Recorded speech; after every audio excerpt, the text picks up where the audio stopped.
And we're live. Hello, Supconnect world, and thank you, Supconnect, for letting me, Kristen Thomas, do this every week. Hey, Dirk, how are you? Oh, and Jose is here.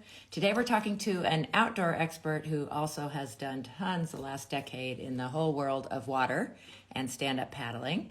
I know he enjoys it himself as well as instructing. So we have Professor Dr. Jose González with us today, originally from Puerto Rico, and just super excited to see what he knows and trends and get some tips from him about things going on and hear his story and how he got started with all of this.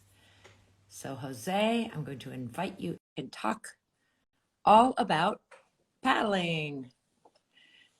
Hey, Joseph, Travis, thanks everybody for joining us. I know we always have some regulars as well as those maybe joining us for the first time. If you are, this goes to Supconnect's IGTV right away, but we also record it and put it up on YouTube, both on Supconnect's channel and mine, KT Outside. So 2 different channels. Let's see if we can, why is it not letting him in? Always these minor technical difficulties. We don't know till we try it. We don't try it ahead of time. Hey, a first timer, where are you from? Encontrando el Norden. Angelica, Jane. Again, Instagram names aren't always your names. So if I'm calling you the wrong name, I apologize. Well, I'm trying to let our guest in, but it still says he's there. Jose, I see that you're there. Ah, Germany, welcome. So it's 7 or 8 at night there, I believe. Well, lots going on in the world. Hey, Jack, how are you on the East Coast? St. Lawrence, Primal Surf. Oh, and Portugal. Jane, such a beautiful country. New Jersey. Primal Surf, cool. All kinds of different people. Well, Jose, I am accepting. Let's see if I can try just straight up adding. You're right there. I'm going to invite you. I don't know if you're running into something on your end. Sometimes things have to be upgraded. I saw a little flash of something. Hopefully it's nothing on my end. Suri, hello from Canada. Awesome. You sent a live video. No, it's on Canada, Germany, Portugal, New Jersey, Connecticut. So evening for a lot of you. It's actually our first nice weather. Well, actually too hot. You're going to see me fanning myself. We don't have air conditioning. Not sure why I can't log in. Shoot, Jose, I don't know why either. I can see that you're there. Hi, Juliet, how are you? I get to see you later this month. Yay. North Carolina. Juliet is from, I believe she's in North Carolina now, but she's also from Argentina, right? But we claim her too. I see that you're there, Jose, and I'm pressing accept, don't know, and then I'm also sending an invite. Why won't it let you in? It's not giving you any kind of a message? Oh, here we are. Yay! I'm not sure what that was about, so sorry. Me neither. No, I'm glad that we're here. I am not sure what was going on from my end. I think it was me. No, it's technology, blah. But we love it. We're doing this right now. I get to talk to you. You happen to be someone who doesn't live that far, but we do interview people from all over the world. You're also in Southern California. So I was telling people it's hot today, not to make them jealous, but hey. Oh, Jade Housen, our neighbor. Although, are you in Hawaii right now, Jade? Also an SIC person. Oh, me. I don't know if you know Jade. Yeah. We were just saying hello, and that people, I don't know if you heard, are from all over the world who join us on Supconnect, which is really fun. Oh, that makes me so happy. That's fantastic. Yeah. Well, you're originally from Puerto Rico, but have you lived here most of your life, or when did you move here? Well, I was born and raised in Puerto Rico. I lived there. I'll say the first 25 years of my life, I was in Puerto Rico. And then I moved to the East Coast, Northeast, and I was there for about 7 years. Went back to Puerto Rico for a little bit, and then lived in California for about 10 years. Great, great. Yeah. Well, we're lucky to have you here. And this is a big day for you. You said your college is getting accreditation, going through that process, and I'm a former educator, so I know that's a big deal. So thank you Yes. for joining us also. So Happy to be here. you're from an island. I assume water was part of growing up, but you were an outdoor expert first, right? You majored in that in college, I'm assuming, because you're a college professor? Yes, exactly. So I started my career, really started with the Boy Scouts in Puerto Rico. I was going to summer camp, and that's where I learned how to canoe. So my paddling experience really started with the Boy Scouts paddling canoes, right? And and then I started teaching for a summer camp and teaching outdoor skills. And I joke that I never stopped teaching outdoor skills. So I've been an educator all my life in one way or another. But yeah, I've been in academia for the last 15 years, but the last 5 years I have been lucky to be affiliated with CSUN with Cal State Northridge, and being there more of a full-time faculty member. So Great. That's yeah, fantastic. yeah. Well, wonderful. So let's back up to more water. So it started Okay. with Boy Scouts Yep. and canoeing. When did you Yes. first see stand-up paddling, and did you jump right on it, or were you one of those that said, "What's that?" No, I jumped right on it. I started paddling about 11 years, SUP, about 11 years ago with a old windsurf board that I found in New Hampshire. I was living in New Hampshire at the time, and I saw this windsurf board, and I asked if I can have it. The person said, "Yeah, you can have it." And then I bought a paddle online, and that's how I started paddling on a small lake in New Hampshire. So Um, had you, seen it in a video on Facebook or heard about it, or how did you see somebody doing it there in New Hampshire? no, I think it was more to the internet. I was seeing how everything was evolving in Hawaii, California, and how the sport was really resurging again, right? So having that second wave, and no pun intended, and so I wanted to be part of it. I grew up surfing and being affiliated with the water all the time in Puerto Rico. So for me, it was a great way to combine my love for the water and doing something in the water there in New Hampshire, because I was about 2 hours from the coast. So I was not surfing at the time as often as I wanted to, right? So that's how I got started. So to get you back on the water, you found this really versatile craft, which we know it is. So surfing, I didn't know. So you surfed regular before you grew up surfing. And I know Correct. you love to sup surf too. And the picture that we used is of you sup surfing. But you've done a lot of instruction, and you are an educator by trade, of other instructors. And you've watched this grow if you've been in it for 11 years. For sure. So I don't know if you're still affiliated with ACA, but I know that's one of the organizations that you worked with. Talk about that Yeah. path. Yes, I'm happy to do that. So about a couple of years after I started paddling a windsurf board, and then I eventually got a different board, a real stand-up board. I went down to Charleston, South Carolina, to get certified. I think we were the second class of instructors that got certified through the American Canoe Association, the ACA, with Josh Hall. And there were a group of 9, maybe 10 of us who were on that group of individuals that we got certified.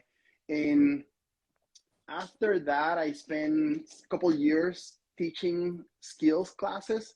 And I think a couple years after that, I started getting more involved and wanted to train instructors. So I started on that train the trainer career path and got my instructor trainer certification with the ACA and started teaching instructor courses. I think that was about 2013 when I started doing instructor courses. And then, so I guess maybe I start paddling a little bit earlier than that. I mean, it's 2022, right? Yeah, I I, know. I, We lost I, some years in there that, yeah, do we count them or exactly not? with the pandemic, I know.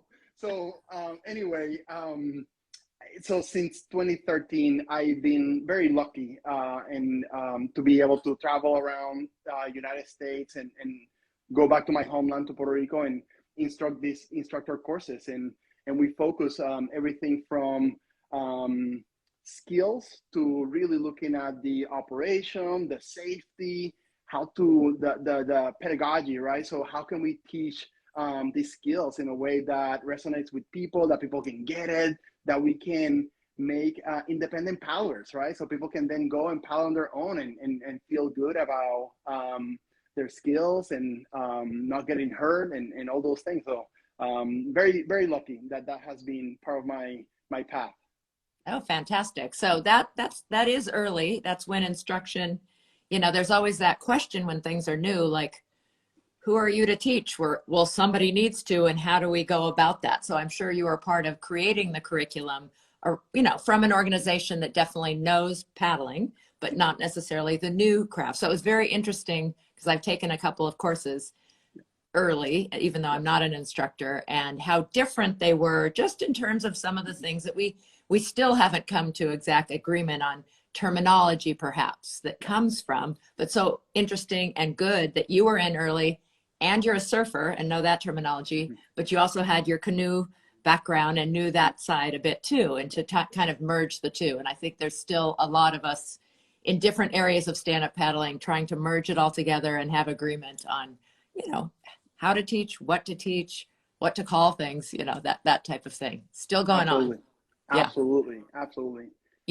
My favorite world, of course, is racing. We have Itzel Delgado here from Peru is on, and Juliet from Argentina. And so we have met at different world events. And it is interesting, the language of stand-up paddling and the rules around racing and everything. So still being worked on, but lots of good people. I kudos to anybody who was in early trying to help progress and grow in a safe way, teaching skills and having fun, right? Bottom line. That's bottom line. I agree. I agree. And I think that's what I love about stand-up paddleboarding. It's the simplicity of the gear that you need, but also the complexity of the skills that you need, right? Especially as you progress, as you take that flat water paddling to the surfing or the whitewater or to the yoga or to the fishing, right? So there's so many avenues that you can go, or to the racing, right? That like competitiveness and then the how to train like an athlete and being an ocean athlete. I think that that's a whole nother set of skills. And I think that that's the beauty of stand-up paddleboarding, that you can go anywhere you want. Yeah, absolutely. But I like that. I've never heard it compared because it is, on one hand, fairly simple. It's a board and a paddle, and you have forward momentum. And most people get it pretty quickly and think, oh, it's so easy. But there are so many different skills to be learned, and there's ways to progress, and there's different directions to go. I love that. What a good point about, it's versatile and easy and more compact than some of the paddling sports, but has so many levels to it. Like buoy turns, right? We were working on those last night. We have some really great buoy turners on here right now fantastic. that I know. I'm sure. Yeah, yeah. So back to sort of the basics. We get all kinds of people on here, but maybe some thoughts about, because you have this whole outdoor adventure side too. Like, have you seen a lot of crossover? Are there things that apply both to just outdoor activity and adventure as well as water activity and adventure that are kind of basics?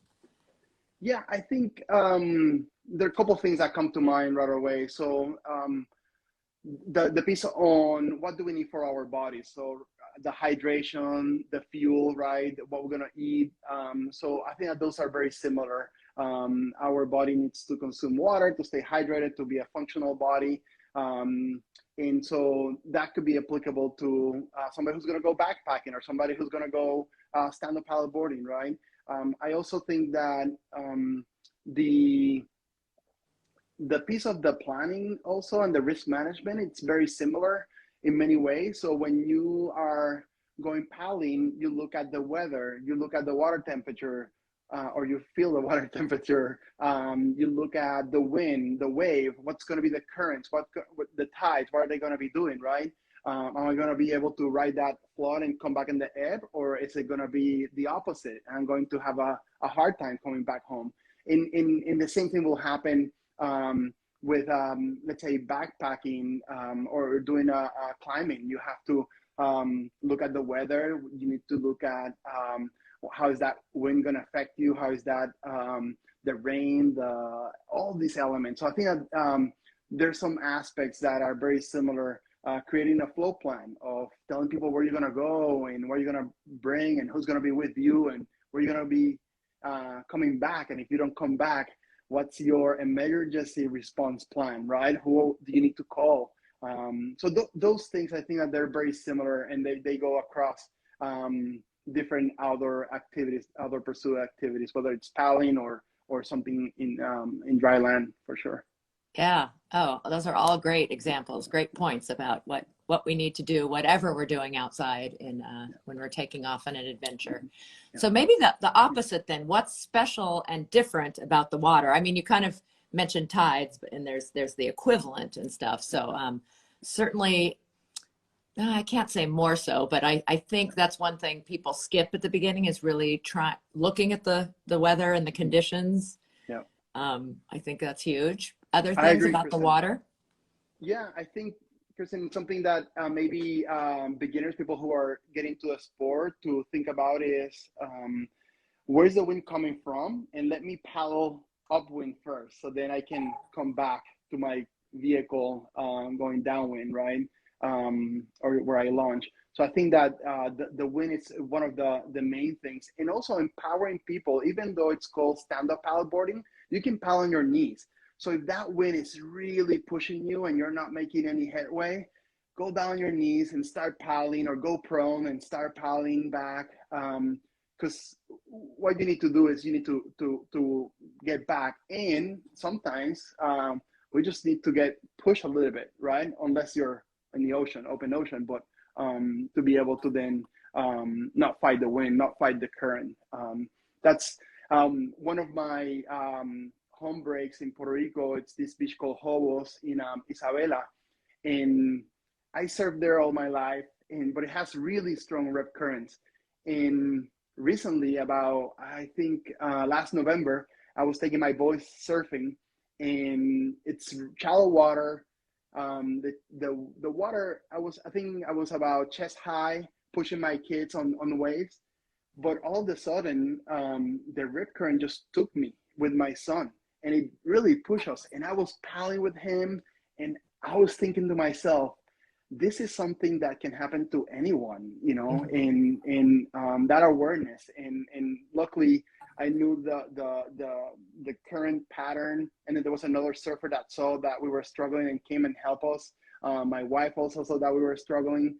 So I think that keeping that awareness of the current patterns, going with somebody else, going with a local, getting early instruction, that's something that of course, I'm biased, but I think that understanding how to hold the paddle correctly, how to read the water, I think that those are important skills for somebody who wants to get into the sport, so they don't learn the hard way.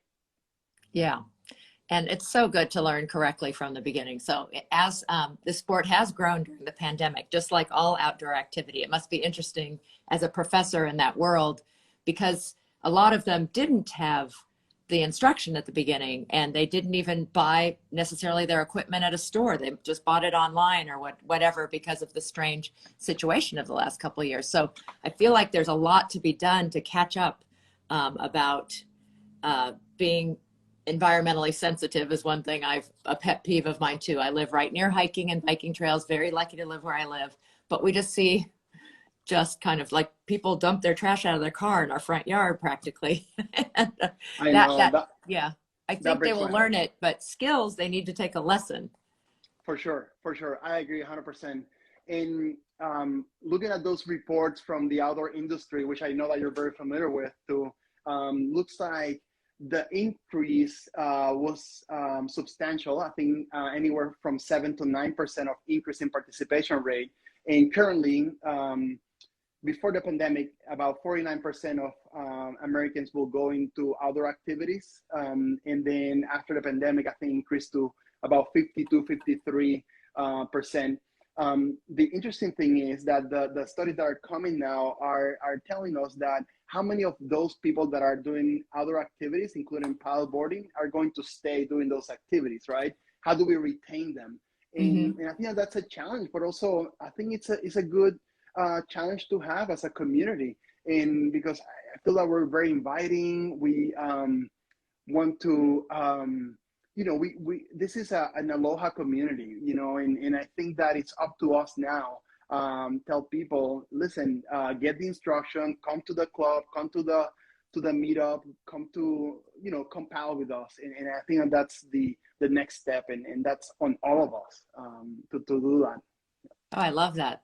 Best tip so far. Let's keep sharing that and keep our community open and friendly, and we'll help grow the sport. It also helps them find what you mentioned earlier is other avenues to continue to keep challenged. I know I definitely had a vision when I started for two things, but I didn't know which one I wanted to do first, that it would be definitely great exercise and fitness, and then the surfing thing, because I already surfed and trying this different type of surfing.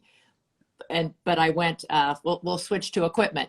I was one of those who said, can you give me a board that does everything? This is in 2010. And they laugh, and as they still do, and they still get this request that, there's a lot of specialties within stand-up paddling. So, but I got great advice, luckily, and he gave me a leash with the package and said, you can surf this 11.2 all-arounder, and you can use it for fitness. And I ended up racing it for a whole year once I got into racing. But it wasn't the ideal for either. It was, a hybrid all-around board, which served me very well, and I'm appreciative. But let's talk about equipment that you use and the different things you use. You've got your SIC hat on. I know you're an ambassador for them. Yep. Very, very fortunate. Jimmy Blakeney in 2016 offered me a spot with Vic at that point to be an ambassador. Today I'm very grateful for that opportunity. And then throughout the years, I was invited to come with SIC and Casey. Now it's been amazing in supporting our efforts and my efforts. So being very lucky, and I'm privileged to be with them. So you can imagine that I have all my boards are SIC. My favorite one is a 10.6 all around the towel surf. And you might be thinking, wow, Jose, that's, like a pretty slow board and, wide and clunky. Well, for me, I'm 6'4". That's my perfect all around. I travel, that one goes in the board bag and goes with me to Colorado, goes with me to the East Coast. I mean, it's a great board to have because I can surf that board. I can put my kids on that board. I can go in flat water and I can instruct. I can do everything from my rail draw, my cross nose draw, like everything in that board moves so smoothly. So that's my favorite all around. And I put wax on the board, even though that has a track pad, but I feel that it needs a little bit more grip, and that's my only, not complaint, but I think added thing that I need to do. And then I have an RS14 for my SIC RS14 for my training and distance paddling. I have an all fish 9.2 from SIC. They don't make it anymore, with a swallowtail, 4 fins, and that's for days that are really smooth, like San Onofre, one of those days, you know that beach really well, that it's nice and clean. That board is just perfect for those conditions. And then I have a couple surfboards of the foam boards from SIC in the Dark Horse. It's what they have, and that's part of the Brochacho Surf Club. So I have 2 boys, 8 and 12 years old, and they call themselves the Brochacho. So bro from brother, and muchacho, which is, hey dude, in Spanish. So they're the Brochachos. and we go surfing, and those are their boards for them to be able to practice, and they're still very at the basic level, but we just call it the Brochasho Surf Club, I love and it. that's a lot of fun. Yeah. That's so fun. So Yeah. it's so great that you've been able to share this joy of water and connection with your sons, with your family, and that they have that opportunity. And it sounds like they have Puerto Rico connections. You still maybe know people in the Northeast. Is your wife from Puerto Rico also, or did you meet her here? She's from the Northeast, from New England. Yeah. Went to school together, maybe? Well, funny story. So I went to school in Puerto Rico at the University of Puerto Rico, and then I went to the University of New Hampshire for one semester, and she was at the University of New Hampshire that same semester, and we never met. Oh, you didn't meet there? No, it was about, I don't know, 8 years later that we end up meeting through a common friend from a company called Outward Bound. I used to work for a company in the Northeast, Hurricane Island Outward Bound, doing sailing expeditions with youth and adults in Penobscot Bay, Hurricane Island, and then we'll go all the way to Machias Bay in that area. Oh, that's great. Yeah. I think Jeffrey's on, somebody I interviewed recently who is also from the Northeast. So I'm sure he's loving, because I'm just learning all the names of places I have not. I've paddled in Connecticut. That's the farthest north I've gotten. Love it. So back to you and stand-up. So you're a very busy man and you're a professor and you have 2 kids, but where are places you haven't been yet that you would love to paddle? I have actually, Christine, can I also talk about fins and paddles? Oh yeah, absolutely. Sorry, back to equipment. Yeah. No, okay. Before we go into, because I want to talk about paddling too, but I was gonna say that I love these triangle cutaway from Future Fins because of the base rigidity, but also it's just such a great fin that has that balance between drag but also performance. And then for my students that are having trouble with stability, I use the runner.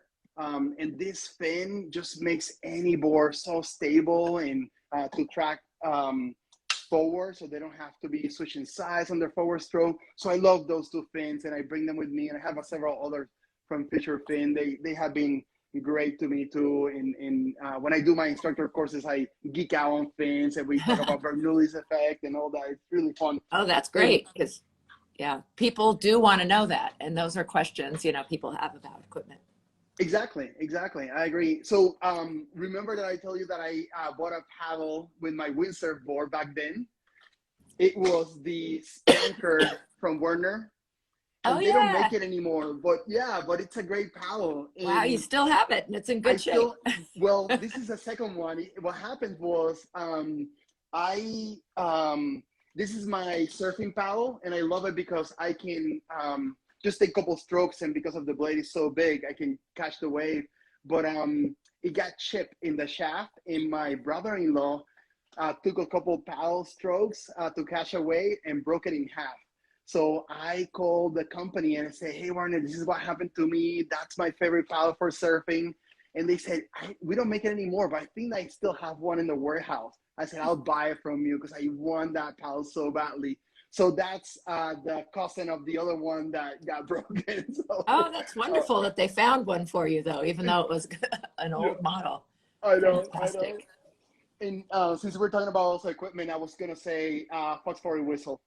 I think that I cannot talk enough about the importance of, even if you have a belt pack as a life jacket and replacing the whistle that comes with a Fox 40 whistle, this could make a difference, right? Because you can hear it far, far away. That's why lifeguards use them. So, I know people who are listening would love the details. So maybe you could shoot me a list with the names of all the things you've mentioned. And that's one nobody has talked about, like you said, often there's a whistle, but it's not always a good one that might come with it, or people are completely unaware that that's a Coast Guard policy that you should have a whistle with you at all times. And it really does make sense. It could save your life, somebody else's, if you ran into somebody else who was in trouble. So exactly. For all those reasons. Excellent advice. I don't know. Now I need to get myself one of those whistles. That's why I want the list. Yeah. Appreciate that. I will. I'll send it to you. Yeah. Fox 40. Correct. Robo Racer. Exactly. Thank you for, yep, it's the Foxbury whistle. Thank you. And I buy them from in Vista, California, the Waterman Original. They have a version of the Foxbury whistle that is a little bit more affordable. So for my courses, when I teach instructors, I buy a bunch of this so I can give them a Foxbury whistle. So that's another. That's fantastic. Yep, yeah. So in your busy life, are you still doing the ACA travel or not so much? I am actually. I'm gonna be doing a course for a summer camp in Colorado Springs in the month of May, and then I'm going to go to Mission Bay Aquatic Center, which, by the way, it's an amazing operation. I think that going back to the question you asked me about advice and instruction, I've been doing the instructor training for them for the last, I don't know, 6 or 7 years, and they have an amazing instructor development program for their paddling instructors, and they also have surf instructors, and they're really into the certification and having that rigor of professionalism. So my kids have gone to the summer camp, and I cannot speak highly enough. They're not paying me to say this, but they have an amazing program. So highly recommended, whether you want to rent a board from them or if you want to get instruction. The Mission Bay Aquatic Center in That's great. And San Diego, and people think of water in California, but it's mostly ocean. But San Diego has multiple harbors and some of the best, waterways off of the ocean. Still salt water, but lots and lots of options. Even Mission Bay itself is quite large. I can't picture where that aquatic center is. Is it one of those peninsulas that comes out of PB? Exactly that. So if you are going into PV and then you're going towards, where the heart of it is, I think it's the first one, or if not the second one to the left, right after the Catamaran Hotel. So you pass the Catamaran Hotel and then you make that left. I think it's Santa Clara Point. That's okay. The point and PB is Pacific Beach. I shouldn't be speaking code. Thank you. That's right. Yeah. Love our initials, don't we, to shorten all the long names. Yeah, good. Well, good to know that that's a great source for people in Southern California, or people come on vacation and visit and might want to rent or take a course while they're out here. For sure. So any more equipment? Those were great suggestions, and glad to hear that you're thoroughly enjoying your that's actually great advice, that get to love a little bit smaller all-arounder because you can travel with them so much easier. I just took a ferry to Catalina and did a one-way, and we were going to try to bring our 14-foot board, and that it said bring a board or a bike, pay extra $3, but they had I think it was a 10-foot limit. So you could have snuck a 10.6 on, but the 14 they weren't going to let us. Couldn't get away with that. So good for travel too. Yeah. So back to you, and kind of what aspirationally, what haven't you done with stand-up paddling? Where haven't you gone, or what type of paddling have you not tried? Yeah, so I haven't gone to Hawaii, and haven't done the Molokai. I haven't done any of those beautiful downwind paddles that Hawaii has. So that's definitely on the top of the bucket list as far as locations to go paddling. I've never done the Hood River either. So that's also on my list of locations to go paddling. And it's funny that those two are downwind paddling. Actually, the photo behind me, that's from the Malibu downwind race. One of my favorite races in Southern California. Did you see that it came back? I saw that. That's so neat. It's the end of this month. Unfortunately, it's the same weekend as Carolina Cup and Stand Up for the Cure. Wouldn't you know, nothing for the whole month and everything's on the same date. But really happy to see that back, because people love their downwinders. And that's about where you have to go in Southern California to have consistent enough wind to hopefully have a downwinder. But that's very cool I saw the picture behind you, that's what that is from. I'm with you on the Maliko run, especially that Maui is supposed to be amazing, and then the M2M, so Maui to Molokai, is supposed to have really great actual downwind conditions. And the Hood River is something very special. I hope you can get there someday. Thanks. Me too. Yeah. A lot going on as we're coming out of it. It's so great to see that races are coming back and everything this year, but still a little bit complicated. Hey, you've got some of your fan club on here. M. Rockmatic says, Professor Jose rocks. Thank you, Maddox. I appreciate it. Actually, so yeah, I have to give a shout out to all the people who have been in my courses or that I have instructed with Outward Bound. I have to say that I learn as much from them as I teach them. So I think a big shout out to everyone who's seen this that has been in one of my courses. I know that I learn a lot from you too. So in the outdoor and tourism like major at Cal State Northridge, where you're a professor, are there specific classes about how you add outdoors to tourism, or is it a special branch or a specialty within the major? Yeah, so well, I'll back up a little bit. The beauty of Cal State, and this is my shameless plug, is that we have an aquatic center. So we have it in Castaic Lake.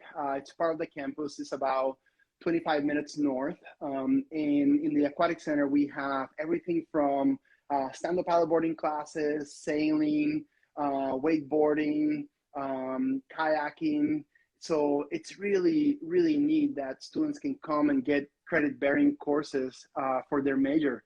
And we have a list of what we call the electives that students can choose from, everything from backpacking, wilderness survival, to some of the ones that I mentioned now, sailing, paddling. So the students really can walk away when they finish their degree with being able to at least being exposed to a lot of different outdoor activities, and then they can focus on one or two and then get their instructor certification, get advanced education, more experience, and then continue a career along those lines. Yeah. Oh, that's wonderful, because I don't hear too often that that's available to call it just at any school situation. Very few high schools have a program, and that's great to know Cal State has. Lake Castaic, you said?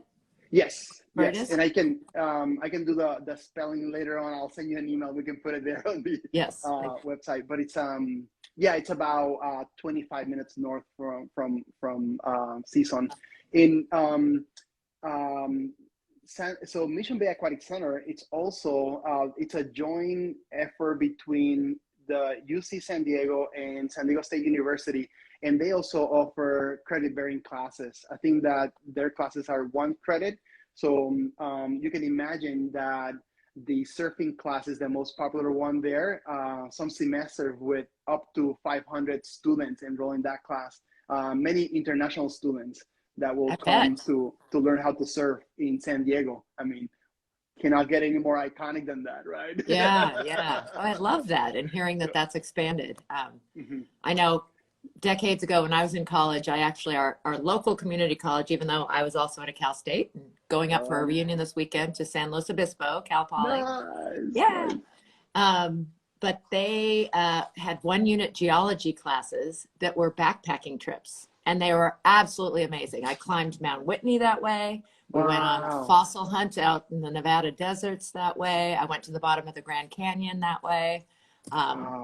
Getting a unit of geology, learning about the outdoors as you're going, and doing something really epic. I agree. So, I agree. Glad to hear that sounds like there's even more of that, as there should be.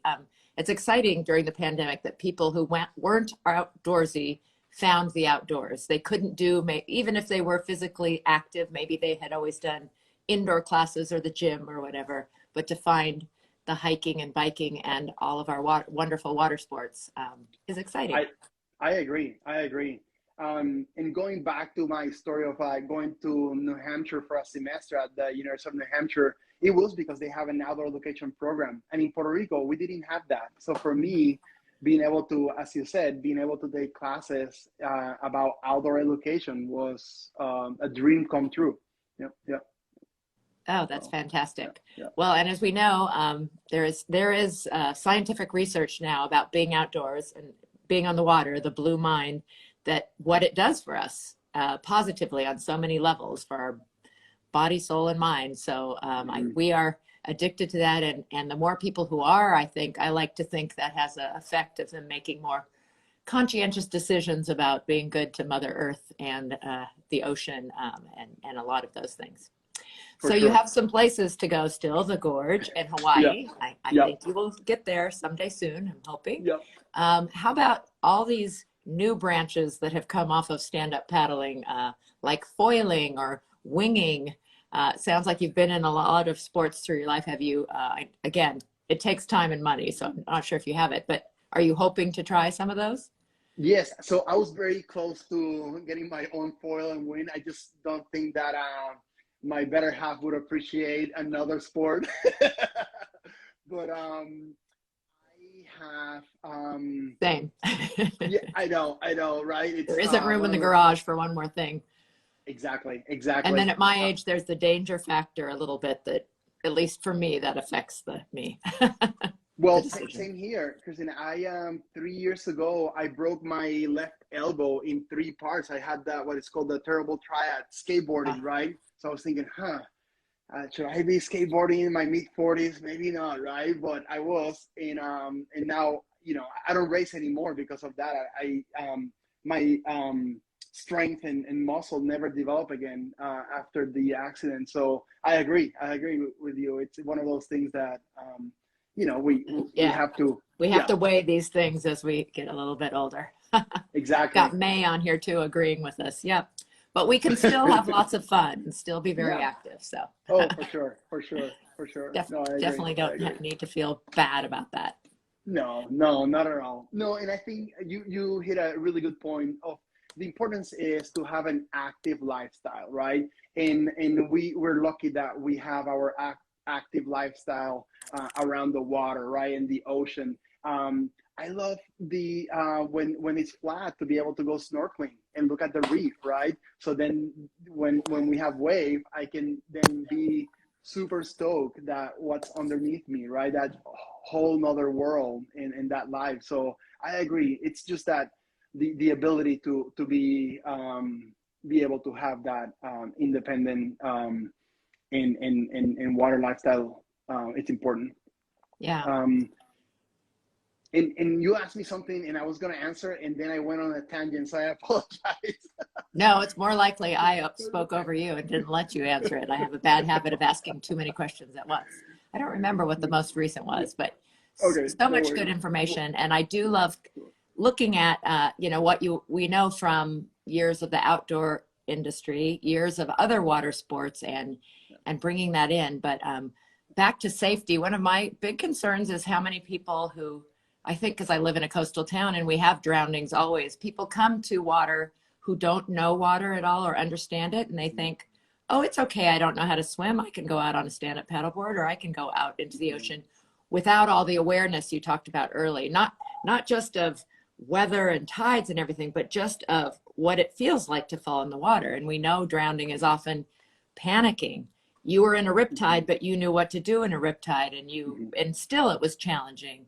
But those who don't understand, anyway, how do you feel about balancing that? Because you just talked about, I love my town when there's no fishing allowed anymore. We're a sanctuary. So yeah. the kelp has come back and there's so many fish. I love to go out. It's a little hard to train because your fin snags, but underwater is beautiful. So I Yeah. use the kelp, throw my board off and go underwater, but I don't have my PFD on. And so there's this whole balance thing that some people, especially who are from cold areas, look at people in Florida who aren't wearing any safety equipment and think, oh, but they might not realize, okay, they're just going a little bit offshore to swim also.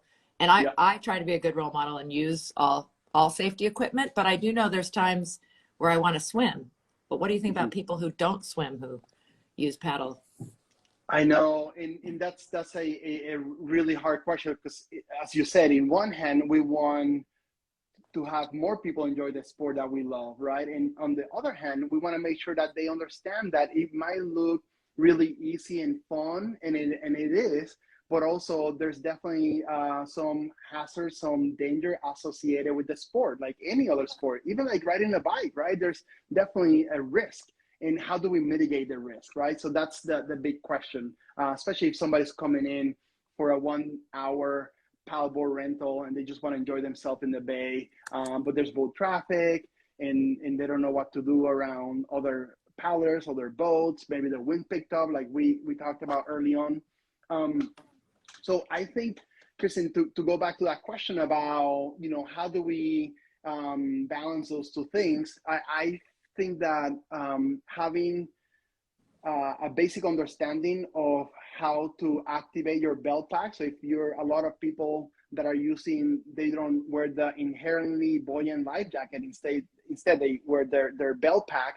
So being able to understand, how do you activate that? How do you put it over your head if it's one of those, or if it's just a tube, how do you hug it and find that whistle to blow the whistle?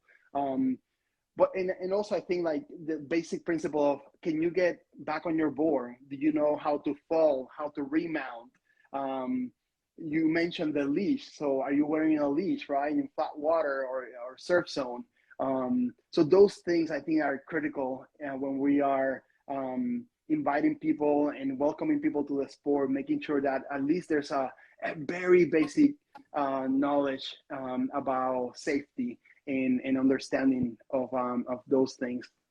I agree with you, and I try to be a role model with my kids and with everybody. I always wear my inherently buoyant life jacket unless I'm racing. When I was racing, because I want to make sure that people know, even if you have the skills and you're pounding flat water, anybody can drown if you're not wearing a life jacket. If you're unconscious, if something happened to you, so the idea of having something that will keep me floating it's critical in my view. So being a good role model could be a great way for us as a community to show others the aspect of how do we balance the risk and mitigate that. Yeah. And then one more shout out to what you've said all along. Everybody should take a lesson, that there really is information to be learned. Most people wear the non-inherently buoyant belt packs backwards. Most of them have never pulled that tab. Most of them do not know that it's supposed to be in front, so that when it pops up, that's, at least if it's that type. You're right, some of them are just a tube, but still it shouldn't be, especially if you hit your head going down or something, and you don't want to end up face down. It almost has the opposite effect of helping you. So how that equipment works, and getting, as Jeffrey just said and agreed, getting back on the board, like, you need to practice that. You need to fall in. If you're really afraid to fall in, the best thing to do is to practice falling in and not be afraid. Exactly. Because it is water, and it can be so much more forgiving if you said it, fall correctly, fall away from your board. I have sprained my ribs because I didn't fall away from my board. I was in a race and I wanted to stay with my board, and I did something dumb, and in falling tried to stay, and got it right in the ribs. So, but that doesn't have to happen if you know better. I agree. And we all, do those things. And I think that being able to make sure that when people are getting to the sport and they want to buy their first board, to talk about all the equipment that they need, which is not a whole lot. And you can definitely buy it secondhand, and doesn't need to be expensive either. But those aspects for safety. Yeah, no, I agree 100%. Yeah. And that's another point I'd love you to just speak to a little more. In my mind, it's not an expensive sport. Yes, there's some investment if you're going to buy your own, but you could rent it first. But there didn't used to be a secondhand market. So you used to have to buy, just people hadn't, gotten rid of their boards. But there's a lot more turnover now, a lot more choices, a lot bigger range. Like anything, you get what you pay for. People will complain about, but there's a range within there too. And, we're happy if people are getting started on equipment. Just, I think there's a big concern that it's the right equipment. It's not too small for them, or, people will buy kids boards at Costco and think that the whole family should be able to do it, and then think that stand-up paddleboarding's hard because they're on something that wasn't meant to float them at 200 pounds, Yeah, so it doesn't have the volume. There's a lot to that. But I still argue that this isn't an expensive sport, because in general, you might have to pay for parking or water access, but water is generally free. It's not the golf course. You don't have to pay every time you go. And it's such a transportable sport. We have inflatables have become more popular and all too, and that's a great, if you don't have racks on your car or live near water, that's a great possibility too. So I think it's all things cost money, so it's but I like that you said it doesn't have to be an expensive sport, because some people say it's limiting too much in its expense.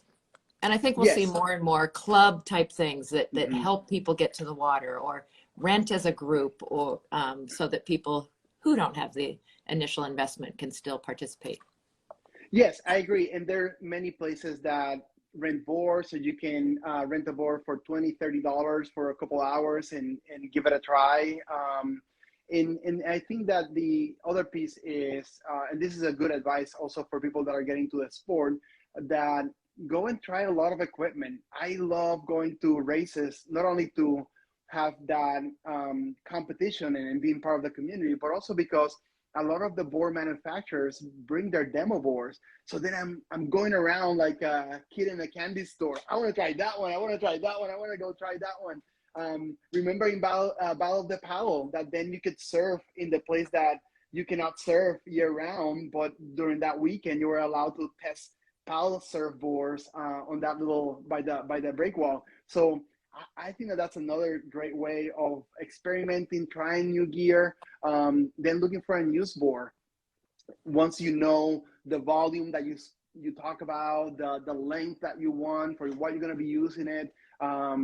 And actually, before even buying the board, my recommendation is buy a paddle. Buy a paddle that fits you, and that will make a big difference. I always joke about, give me a board, or don't give me a paddle that doesn't work, but give me any board and I'll make it work, right?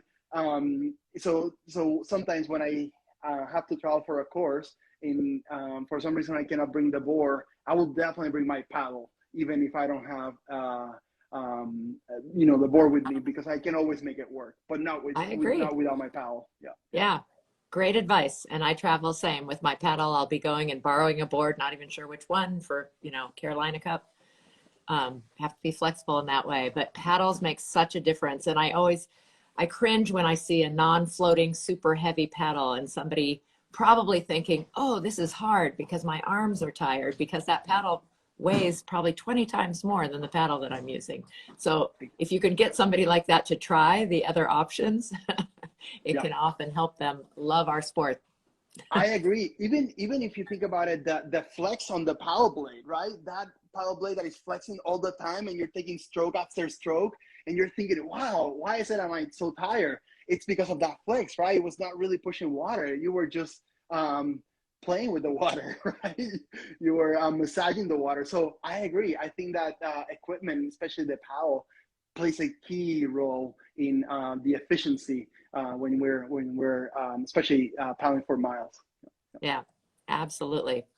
So you've been instructing other instructors for about 10 years. Have you seen trends over this time? We definitely have seen some. I would say this is the second great spurt of growth. We kind of had a huge first one, a little backing off within the industry, and racing and things. Did you see that also in the teaching? For sure. There were organizations that they wanted to keep the same level of professionalism, and they kept doing their instructor certification programs. But some organizations, when things got tight and there were low enrollment or lower interest, same thing as industry as a whole, then the certification was not the priority anymore. But we're seeing it that it's picking up again, like many other industries. I think that we have a unique sport that a lot of people, as we said, can do. It's fun. You're playing with the water, especially now during the summer. That it's in California, there's no problem, but for the rest of the world, in terms of like having that ability to play outside in the summer. My brother lives in Minnesota, and he cannot paddle right now. So I think that that's the beauty. So I have seen the similar trend.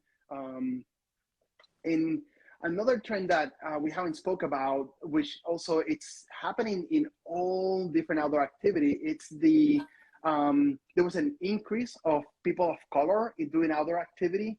And now during COVID, that went down again. So I think that again, another ask for our community, let's make sure that we are welcoming everyone, right? Let's increase that number again. But I think 2019 was the last outdoor industry report, and for paddling, I think that 72% were Caucasian, and then 20 something percent were people of color. So I think that is an opportunity for us to also help with those balancing those numbers. Thank you. Thank you for bringing that up. Yeah, inclusion and diversity. And yeah, there's a big history behind that. In fact, it's almost the hour, but I could talk to you forever. But I know. One thing we've sort of lamented that in the US, we don't have the same kind of system like of clubs, of water clubs. I know there's boathouses kind of more on the interior, but I'd love to see us. And then in Australia, you know, there's, I don't know what they call them, beach clubs. Everybody belongs to one. It's where you keep your equipment. It's, you know, it's just kind of part of the culture.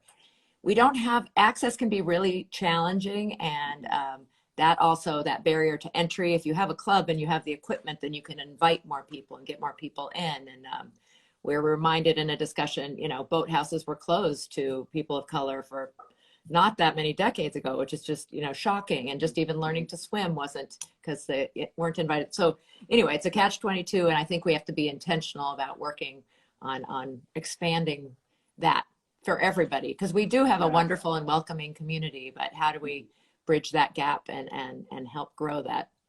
I agree, 100%, 100%. Yeah. Well, absolutely keep doing what you're doing. Love that you're sharing the stoke and sharing the aloha and the love and our love of water through stand-up paddle instruction and through all that you're doing as a professor with the outdoor adventure world and tourism and everything. Really, really fun to talk with you. All great insights, great tips. Yeah, I will get those tips on the equipment that you use and suggest so that we can post that in our little Facebook group. So everybody, if you just joined us, this was live, but it gets recorded. It immediately goes to Supconnect's IGTV, and then we'll download it and get it onto Supconnect's YouTube and mine, KT Outside. I don't know if you have a YouTube channel, you can put it there too. But Jose Gonzalez, it was great to talk with you. I was going to ask you your middle name. I assume I have a fairly common name and I use my middle initial a lot. Is that why you use the H? Exactly. It's Herman. My grandfather, German grandfather, was named, his name was Hans Herman. So Herman is my middle name. Yeah. Got it. Great. Yes. This is Kristen E. Thomas and Jose H. Gonzalez signing off. Thanks so much. And we do have a Facebook group that you can follow to see who the guests are every week. And the recording links are there also. Thanks everybody. And thank you, Jose. Take care. Thanks everyone. Yeah. Bye. Bye.